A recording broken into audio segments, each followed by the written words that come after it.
working in a job where I had to, be prepared and ready for someone else's, significant other to show up.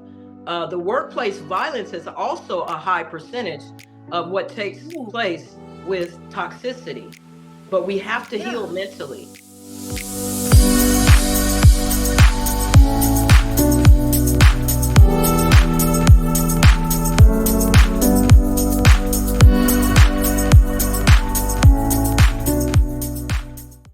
Hi, everyone, and welcome to Dr. PJ's Storyline. I am your host, Dr. PJ, and I am so excited because we are back for our third season. And what has happened since our last season? Well, I have released my second book. It's Me, Not You: How I Survived Toxic Work Environments. So, this season, if you have not guessed it, is all about toxic work environments, toxic behaviors as it relates to all of us and some of the points that I have pinpointed out in my book. So we are excited about that. We want to make sure that you share your stories because when we talk about toxicity, sometimes it goes in silence. People suffer in silence. And so I'm bringing this to the forefront that we don't have to suffer any more in silence. We need to get those stories out. We are all connected by our stories. And once we get those stories out, we begin the process of healing. So we're talking about toxicity, but in the vein of to get to the point where we are healing. I just want to drop some stats on you so you know. And when we talk about toxicity, one important stat that toxic behaviors are the fifth leading cause in death. Number two, $223 billion in turnover can be attributed to toxic work environments. Number three, 75 million workers experience toxic behavior in the work environment. And if you remember, when we talked about the great resignation that happened in 2020, we are still suffering the effects from that. 4.3 million workers left their jobs to escape toxicity and pursue purpose. So I want to lay that ground foundation because that's going to be the facts that we lay the principles and the foundation on this season of toxicity and why it's so important for us to talk about it. Because one, it's killing us. One, it's making us suffer. And another thing, it's costing money, costing our employers, costing organizations money. If you're a small business, it's costing you money. But more importantly, the impact of toxicity is tearing us apart as human beings. So we need to start that healing process. And as far as starting that healing process, it all begins with our stories, identifying what roles we play in it, and then how we can benefit from it. And so throughout this season, I'll be talking about different methods from my book, different things from my book. It's Me, Not You: How I Survive Toxic Work Environments. But what I really want you to understand, the concept of It's Me, Not You, is a self-accountability method. And we'll get more into that. But I am so happy to welcome my first guest this season, and Tara Lockett, and she goes by Tara L. Lockett. I know her middle name because she told me, but we're just gonna say it stands for L for love. Tara Love Lockett is here. She is passionate, Hello. hearts and minds of humanity, and her life's work centers on helping others break free from mental prison. From the mental prison, we're going to talk about later because I want to know, I want you to define that for everybody, that she calls the marks of slavery, mental slavery. And she has her business, So Cast It LLC, which is a podcast dedicated to mental healing, where she shares her personal journey of growth and emotional freedom. So, everybody, welcome Tara Love Lockett. Thank you so much for allowing me to be here on your show.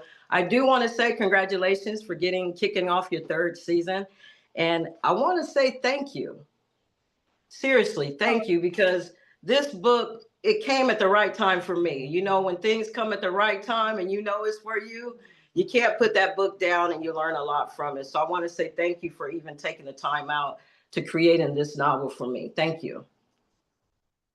You are so welcome. And y'all, I didn't pay her to do that. That's amazing. Thank you so much.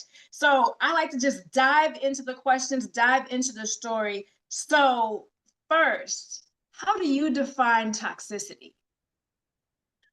Toxicity is defined to me by individual refusing, literally refusing to not clean up something that they know for sure is effective to others around them and themselves. Mhm. Yeah, So that's that's good. Yeah.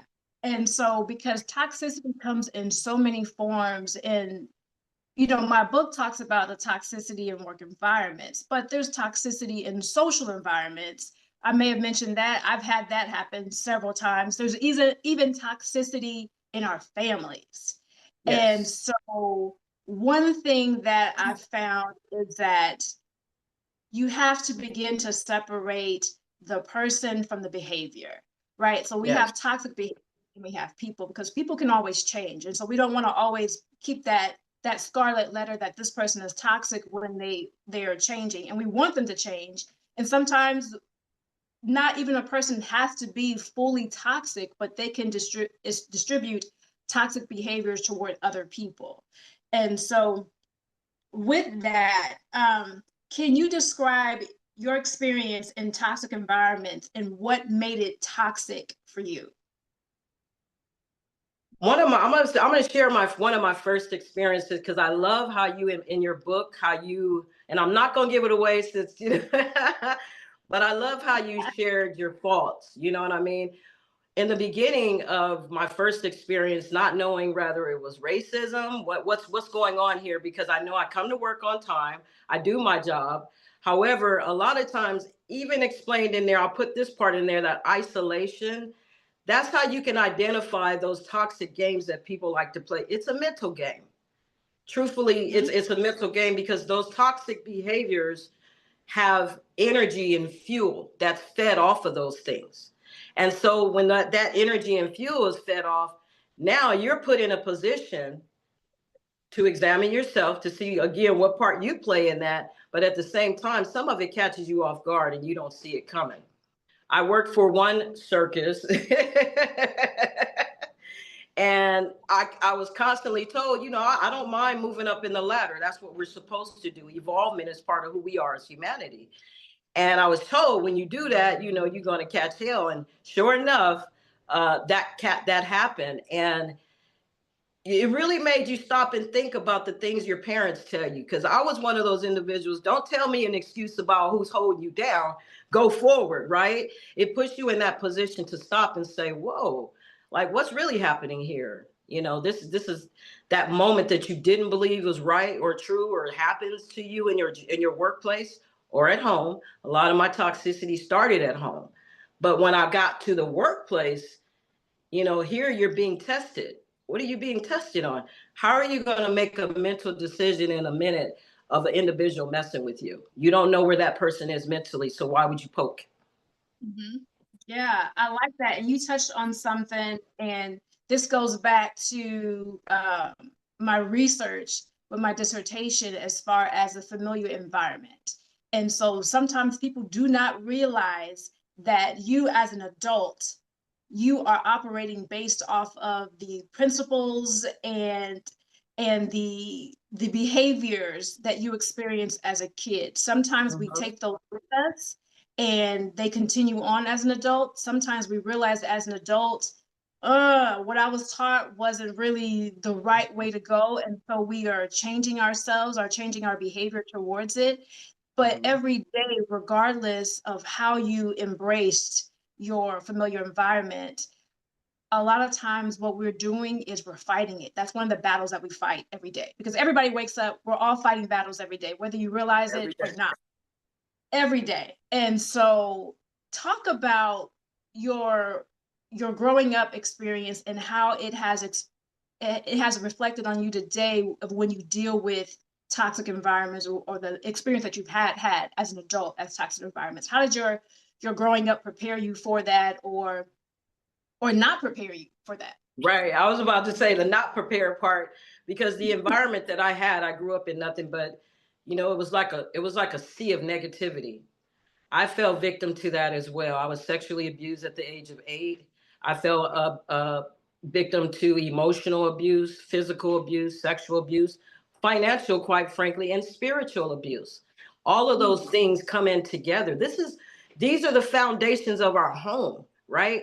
And so when we don't get that learning and that foundation in our home, and you're saying, okay, but you got to be a responsible adult and you got to go out and get a job. And then you go to that job and you're dealing with home. I remember the last job, I remember telling a coworker saying, I know what I'm dealing with because it's the same energy. It's the same sick feeling you get in your stomach of people refusing to be adults. Like, or it's not even a matter of refusing. It's a matter of learning how to process. It's a matter of learning how to ask for help. Because if you don't, it is destructive. A part in your book, it had me, I was on my edge looking for my character in the circus. I promise you. And I didn't find it in your book on your characters, but I came up with a list of my own of toxic for myself. So you have to start with yourself. For me, my childhood trauma, most of the therapy that I went through, they were amazed that I went through my work environment, staying, focused, because at any given moment, and I remember telling a coworker, I said, I just want to get the voices out my head. And he was like, what's that? I said, all my siblings that no longer live and saying, don't you put up with that. You ought to, that, you know what I mean? The kind of reaction that they would have. And I had to keep telling myself, I'm not them. I'm going to learn and grow and get out of this. I have to. I have to. It's important. It's mandatory for every human being who's had some type of trauma in their home to go back and dig that foundation up that's unsteady, because it's unsteady, let's be honest. And quite frankly, at this point in life, we become so addicted that we don't even recognize that it's a problem. And so for me, having to go through life and just try my best is what I was doing. I was, as my mom says, you had coping skills. You had good coping skills. Without those coping skills, you wouldn't be sitting here talking to me today. You wouldn't. I that's a guarantee, I know. And so I'm thankful for those. However, those coping skills can run out when you get poked too many times, or when you get picked on too many times, or when someone comes in to work and you come into work with a mindset, let's have a good day, let's get this job done, and they on a whole nother planet of let's play some games with you today.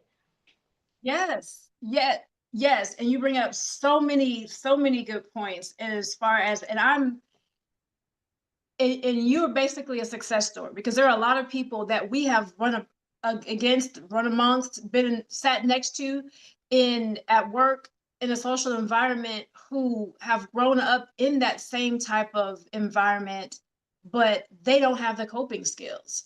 And so it comes the whole adage, hurt people hurt people. And so if they're not that trauma that you explained, then somebody else has to feel that, because they're not keeping it up inside. As much as people want to bottle up their experience or their feelings, it's going to seep out in little ways. Some people can control it more than others, but it comes out in those microaggressions. It comes out in those relational aggressions.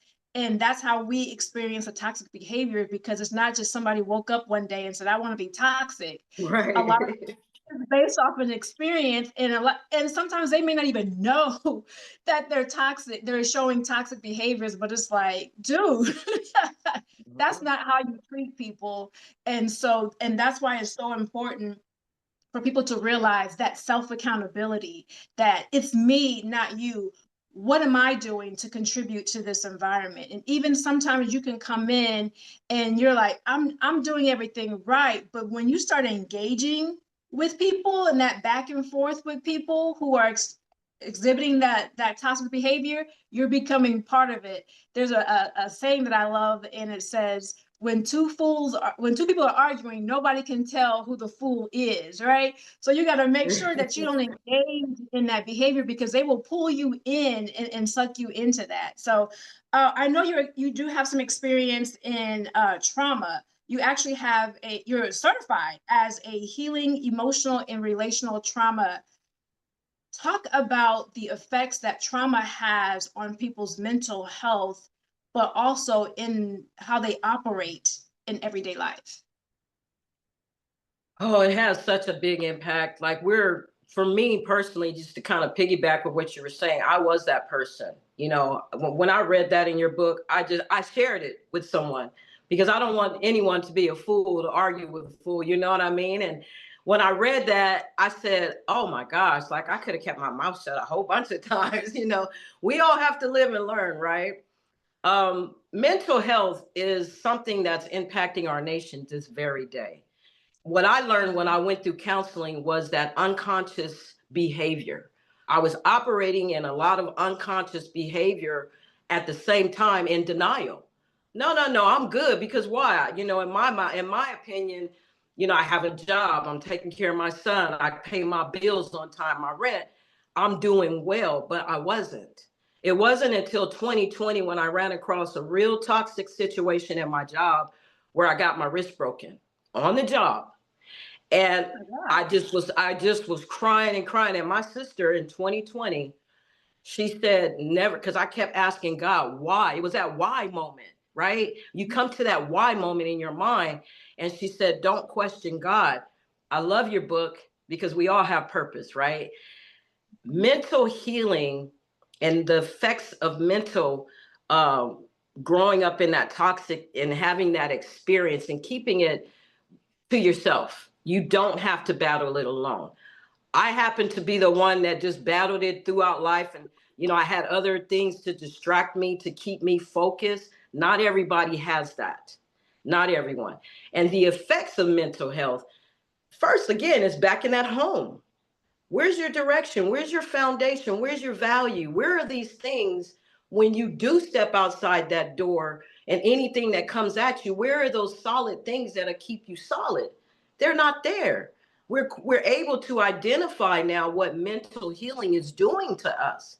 Quite frankly, when I think about how mental health was back in the day, in let's say 1610, when they came here to establish the United States, that mindset of our people, of everyone who was in that hardship, right? Their minds had to be focused on what was at hand. However, they pushed it to the back burner, as did I growing up in life. I kept pushing everything to the side. I'll deal with it later, maybe, or I don't want to deal with this right now. And at that 2020 year, when my sister passed away of cancer, when I tell you everything came up because I was so confused mentally and I didn't know what to do with my life. I didn't. I already made a promise to myself that suicide wasn't an option. So now what? What do I do? We dropped the baggage. I had a beautiful lady by the name of Marilyn Benzel. I lived with her during high school. And she lovingly said, Ty, I need you to drop your baggage. We don't want to drop it. We're so comfortable with it. That's that unconscious effect. It's an unconscious effect in our mind. Until we start exposing, when I got in counseling, until I got those exposures to the traits and the traumas attached to what I experienced, it was an aha moment like, oh, okay. But it was also, oh my gosh, this is hard work. I got to put some work in to change this and make it how I want it. But you know what? It's worth it. Even if it's for one person, it's worth it because we're doing it for each other. And that's what pretty much what we're here for. But the mental effects, it's a real thing. Not only did I experience a physical breakage and, on a job, but also working in a job where I had to, be prepared and ready for someone else's, significant other to show up.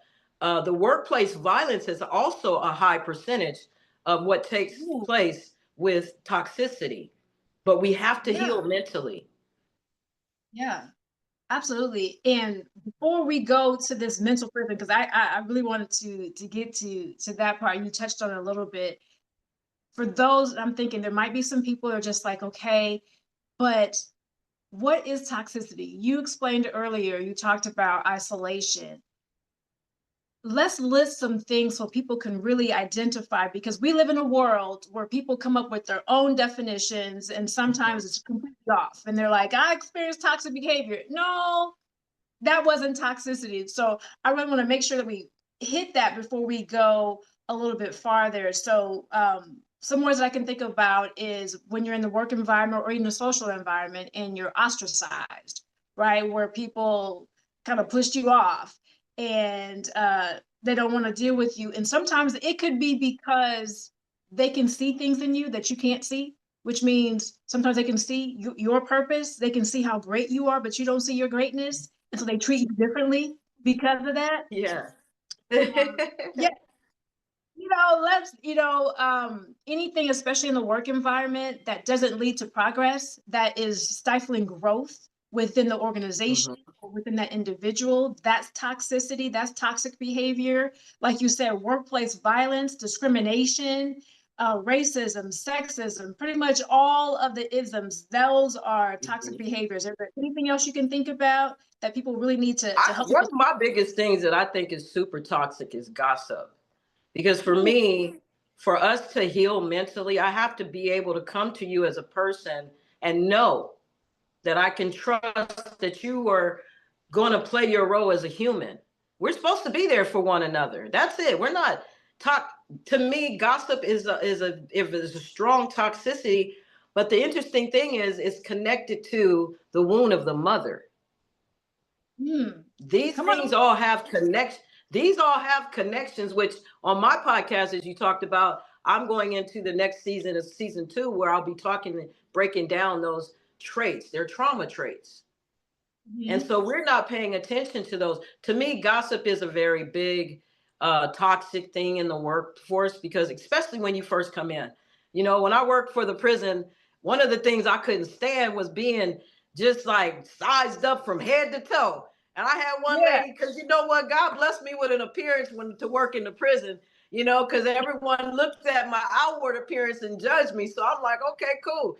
But the lady had enough gall to say, "You think you all that?" And I was like, "Huh?" Like, I was in line to get my mace, but where did that come from? It's kind of like what you said earlier. Like, people see your purpose before you see it, and there's a jealousy is a toxic behavior. That's a strong toxic behavior. Jealousy leads to death. A lot of people I talked to in the prison system, which were inmates, they were in there because of murder, and that was tied to jealousy. So Mm. jealousy is a strong. I want to talk about the strong ones. Like, these are the ones that, that part where you not hate. Self-hate is a toxicity. That was the one I Ooh. had to graduate from, because Uh-huh. I hated myself. But outwardly, I wanted everybody else to be happy. But why you don't want to be happy? That's toxic. Reading That's your book when I'm in the car, because I had a car accident. Reading your book when I'm in the car, when I'm yelling at somebody, it's like, who's toxic? You or them? yeah. What's the purpose, right? Right? That's the Mhm. purpose, is to show you that you can be patient and save your energy for, maybe something you can imagine that you like or something. But no, what are Yeah. we yelling and screaming for? That's toxic. Yeah. Absolutely. And then I'm glad you said gossip, because I feel like gossip is the vehicle that carries toxicity, especially when you're in these environments, really all of them, but especially work and social environments, because people use gossip as a way, and it's tied to so many things because it has that jealousy level in it. Because if you're jealous of somebody, why are you gossiping? You're using that vehicle to make somebody feel inferior in order for you to feel Mhm. superior, Yes. and leads to a lot of lies that inflects other people to feel some way about somebody. Therefore, they will treat them differently because of what somebody said, and they're not even checking the source, they're not even checking the facts. And then they're not even realizing, why are we talking about this person when we have work to do, when we have a Right. purpose to go after? And so Right. you hit the nail on the head. I want people to really like think about what is actually toxic behavior. And yes, you gave some great I'm a, examples. And I'm gonna be like with you in this book. That was one of the things I had to fix as well. I remember the first time I had somebody come to me and bring some information about somebody else. I didn't fact check it. I just was like on their side. It's like, why are you on their side and you don't even know the truth? And when I found the truth out, I look so foolish. I love that what you do in your book. I'm gonna say, and I do this a lot simply because I believe in it. And you not only give us answers to, a lot of questions that most of us have if we're searching, right? But you share your faults. And I love that because it gives me the opportunity to identify, like, man, she went through the same thing I went through. I really felt like I was like, we're talking now. I felt like you and I were sitting here having a conversation. I giggled, I cried, I had thoughts of, okay, wondering like, okay, where am I gonna come in the book? But again, it's, to me, I don't like gossip. I've been in that position and I had to clean that up only because words are life. And any word that I speak on someone, I want it to be a seed of life, because truth is, we can go back to 2020, but again, we can go back to 1610. Where's our identity, right? Yeah. We don't have seeds of something positive. Instead, we're constantly trying to climb out of this dirt of hate. It's attached to hate. So when we see it in that form, then it's like, okay, well, all right, we constantly saying God is love, well, then let's show it. It's more toxic to me is being a talker and not a doer. Yeah. And then even when you say that, oh, I just had this conversation with my mom the other day, and I said, oh, you know what? God gets blamed for a lot of things. And you know what? He knows it. People will say, because God told me to do this. And then it's just like, really? And then you turn around and exhibit the opposite behavior. So why are we putting God in it when you realize, and you have to really realize with the fact checking, when people are saying, God told me to do this. Even I've had in my career before, and people say, you know what? I want you to help me with this because God told me to do it. And I say, he did. And yes, and I'm thinking, now, if he told you to do it, he gives you some type of confirmation, some type of plan. This is so far from you. Don't even know you, but I can tell what you're telling me is so far from you that I mean, I don't know what God told you, but he ain't telling me that, right? So talk about this mental prison and how people attach themselves to cliches of saying things or beliefs that they haven't even believed because it's just been something that's been passed down to them, or it's been in a system that has made them think a certain way. Okay, so the marks of mental slavery, it's everything. This was so good. We ran out of time for this episode, but stay tuned for part 2 as the conversation